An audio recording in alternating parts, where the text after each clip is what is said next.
প্রিয় দর্শক, এখন আছি কক্সবাজার একটা পানে বড়াই। দেখতে পাচ্ছেন কি সুন্দর পান হয়েছে। এগুলো আপনারা খান আর কি কি কষ্ট করে ফানা বড়া করে দেখুন। এখন ফানা বড়া মালিকের সাথে কথা বলবো। গাইস, যাদের দিকে পান লাগবে এর মেসেঞ্জারে বা ফেসবুকে নক দিবেন, ও আপনাদেরকে পান দিবে। এটা হচ্ছে ভাই কথা। আসসালামু আলাইকুম। এদিকে শুনুন না ভাইয়া, হ্যাঁ ভাইয়া বলেন। আপনি এত বড় ফানা বড়া মালিক, এটা আমি কি- কেন মালিক হবো? মালিক তো আপনি। এটা কিভাবে তৈরি করছেন আপনি? এটা মাটি দিয়ে তৈরি করছি ভাই, হুম?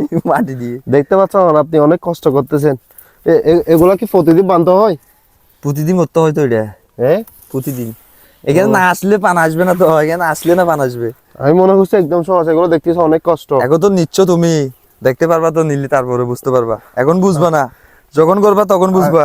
আগে নেওয়ার ইচ্ছা ছিল, এখন তোমাকে দেখে নেওয়ার ইচ্ছে নাই আমার। নাও নাও নাও, তোমার জন্য অনেক করলাম কষ্ট এটা। এগুলা। নাও নাও, এটা এটা কষ্ট হবে না, এটা অনেক ভালো কাজটা। দেখতে পাচ্ছেন এটা কক্সবাজার একটা পানের বাগানে আসছি, এটা রেঙ্গুট এলাকায়। এই ফানাবর দেখতে যাচ্ছে গাছ, আপনারা দেখেন।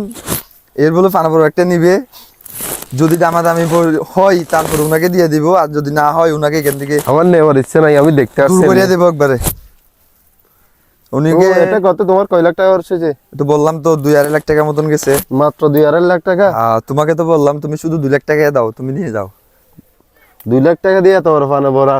তোমাকে এমনিতে দিয়ে দেবো, তোমার চেহারাটা অনেক ভালো, ওই জন্য ভাই নিয়ে নাও।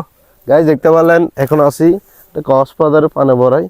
তো ভিডিওটা কেমন লাগলো অবশ্যই কমেন্ট করে জানাবেন। একটু দুষ্টামি করলাম। এটা হচ্ছে এই যে আমার বন্ধুর পানে ভরা, এদিকে তাকাও। আমরা এমনিতে দেখতে আসলাম গাইস, ওনার কিছু আমার মনে করবেন না। পানে ভরাই আসলাম দেখতে। তো ভিডিওটা কেমন লাগলো অবশ্যই কমেন্ট করে ভালো হয়েছে না খারাপ হয়েছে একটু সবাই কমেন্টে জানাবেন।